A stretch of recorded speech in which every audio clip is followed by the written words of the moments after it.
about to go here. Welcome back here to the Mountain Morning Show. I'm really excited to have my next guest here in the building. It's Billy Demong, and he is here with USA Nordic Sport. Billy, how are you doing? Hey, good morning, Diego. Good morning. Good to see you. Glad to be here. You just made your way over from the UOP, right? Yeah, we got training this morning. We've got actually almost 40 athletes on different national teams for Nordic Combined and ski jumping and junior national teams here in town training. We've got a big group over in Steamboat as well. We were there for the 4th of July, and we left the fly girls and fly guys over there. They're the younger group, under 14. Okay. So they'll be making their way over here this week, and then it'll all roll up toward the end of the month. We've got our 20th annual Springer Tourney, and I know everybody in Park City is familiar with this event, but it's really something to come and check out, because not only do you have the best athletes from North America competing on all the hill sizes, from the little kids like my son Liam on the 7-meter, all the way up to Kevin Bickner, who had the longest jump on the small hill in Pyeongchang. We'll be jumping on the small and large hills for the U.S. National Championships. And it all happens pretty early in the morning, especially on that Friday, Saturday, Sunday, 27, 28. But, it's a comfortable time of year to be out there with your flip-flops and your shorts. And as soon as the jumping is finished, you can take part in the zip line and the tubes and everything else. Go and enjoy the UOP. So we'll have a good presence. Trial rounds start at 8 o'clock, believe it or not. Oh, wow. And part of that is to try to, not to have to deal with the wind. Oh, really? Wind being a huge driver in these sports. You start talking about jumping the K90 and the K120. Absolutely. Even a few miles per hour of wind is a huge major factor. As that wind goes back and forth, it really affects how the athletes perform. So we do trial at 8. Try to start the competitions at 9, and then we run through. We actually cut the field down to 30 for the second round. Wow. So we are likely to be finished by 11 o'clock. So typically Neaters donates some coffee. So if you want to come up and check out jumping, it's a great time of year to do it. It sounds like a great time of year to do it, and I know, I'm sure, like you said, for those here who are Park City locals or residents, this is something that's very familiar to them, but maybe someone who's from out of town is like, they're going to have a ski jumping competition next week, and you said to wear your flip-flops and shorts? Yep. It's pretty crazy. I was a little bit confused by that as well, but I always forget that you guys have the plastic there that you guys can jump on and use and utilize all year round. Yeah, so for decades, ski jumping has actually been the original global warming-proof winter sport. Yeah. We have a ceramic tile in the in-run that looks like a snow track or an ice track. There's a little bit of water spritzing down that. And then the landing hill is actually, it's like plastic broom straws, and they're laid like shingles. Okay. But athletes are using the same suits for aerodynamics, the same skis. They just have to put a little bit of harder wax on them to not pick up that plastic. Okay. But they do everything the same in the summer as in the winter. And what's really interesting is an average World Cup athlete is taking somewhere between 300 and 500 jumps a year. Wow. Total, which isn't a ton, right? It's really about quality. Yeah. But 90% of their training jumps are actually done in the summertime, because that's the time we have to make those adjustments and hone them in for the winter season. Now, all that being said, we actually just had our first international competition over the weekend. We did not attend for the first time in years, mostly because we're just coming out of the Olympics. We're kind of setting our sights on Beijing in 2022, and we wanted to set a strong foundation. So we just signed the Mayo Clinic as our official sports medicine and high performance provider. Huge. Yeah. And they've got a human performance lab in Minneapolis. And so we traveled out there a couple weeks ago. We did high performance testing for the Nordic Combined athletes, both physiological and jumping. And with the jumpers, we did the force plate, the field testing, all these different state tests. of the art, yeah, completely state of the art, including testing, a very cool thing. It was a 3D capture. Oh wow, that's really cool. Motion lab. Wow. Coupled with a force plate. So we actually built some mini skis. That's awesome. The athletes were, covered with dots, like you see the behind the scenes in computer animation. And they would roll in, and then on the force plate they would jump, and one of our staff would catch them. And so now we have like this 3-dimensional video, and it also force they're actually using when they jump. It shows how much force they're creating in total.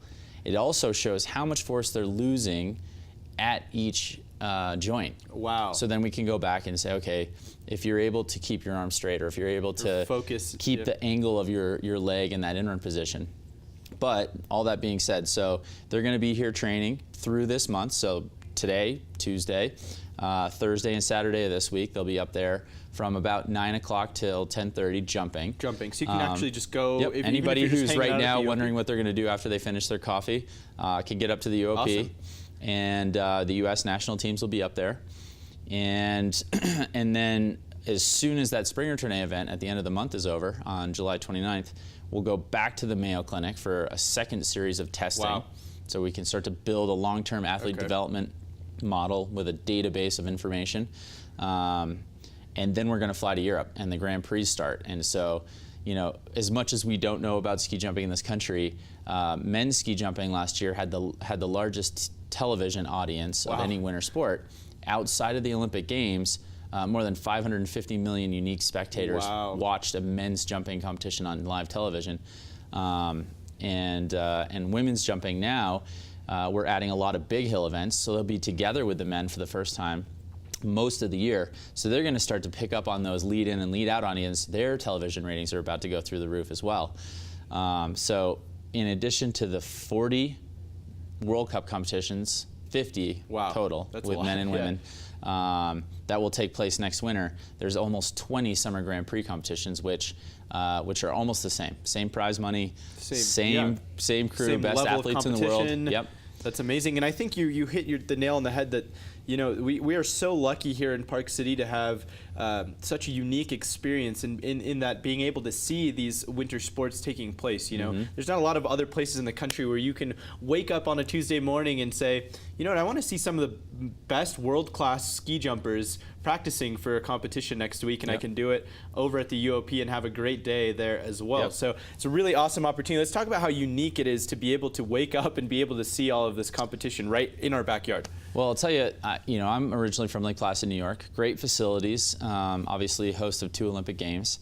But when we first moved, we wanted to move the team all together. We moved to Steamboat Springs, and it was partially because of the coach and the club. It's a great town, but they didn't have that summer facility that we needed. So we were traveling to Park City, we were traveling to Lake Placid, we were traveling to Calgary, we were traveling to Europe. As the venue got redone and they added the Big Hill, for the Olympic Games, we ended up moving over here and moving our residency program over here. And it's been such a great place to base our team out of, partially because the facilities are still world class. And for everybody watching, if we don't try to have an Olympics soon, I think we're not doing the Olympic movement in general any justice, because we are ready to go. We want it. Everybody else is turning it down in public referendums. It's kind of a joke.